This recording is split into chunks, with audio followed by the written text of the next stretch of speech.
Election কমিশনে time অনুযায়ী 5টা বেজে গেছে, পারমিশন ছাড়া করছে। সজল ঘোষ ভাবছে লেবুতলায় গুন্ডামো করতো, এখন বরানগরে এসে গুন্ডা।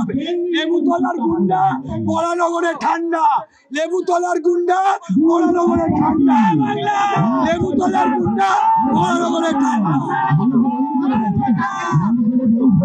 সজল সজল চোর সজল বরানগরে এসছে। 20% মানুষ বুঝেছে, প্রতিবাদের লোক এসছে, প্রতিরোধের জন্য তৈরি হয়ে গেছে বিজেপি। প্রতিরোধ হবে, প্রত্যাঘাত হবে, মুক্তি নেই, ছাড়া হবে না। আমি ততক্ষণ বলবো না যতক্ষণ না এরা যাচ্ছে।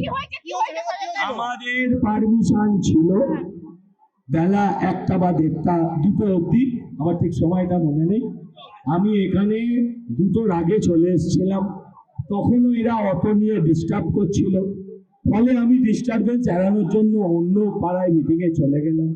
তারপরেও এসে দেখি এরা জমায়েত করে আমাদের মিটিং করতে দেবে না, মিটিংয়ে তার কেটে দিচ্ছে, লাইন অফ করে দিচ্ছে, যে সাউন্ডওয়ালা তাকে তুলে নিয়ে চলে যাচ্ছে। তারপর আমরা সবাইকে ডাকি এবং প্রতিবাদ করি। আমার বক্তব্য পরিষ্কার, আমাকে 10 মিনিট বলতে দিত। আরে গুন্ডা বলছে ওরা জানে, মানুষ জানে ও গাঁজার ব্যবসায়ী, মানুষ জানে ও পাতার ব্যবসায়ী, মানুষ জানে ওর 5 বছর আগে কি ছিল আর 5 বছর বাদে কি হয়েছে, কোথা থেকে হলো। এই কি একটা কাউন্সিলর আছে, আরে সারাদিন রিল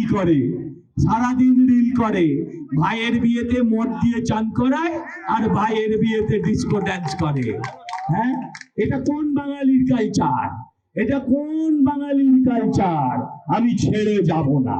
আমাকে মারতে পারে, আমায় রক্তাক্ত করতে পারে, আমাকে সরাতে পারবে না, পরিষ্কার।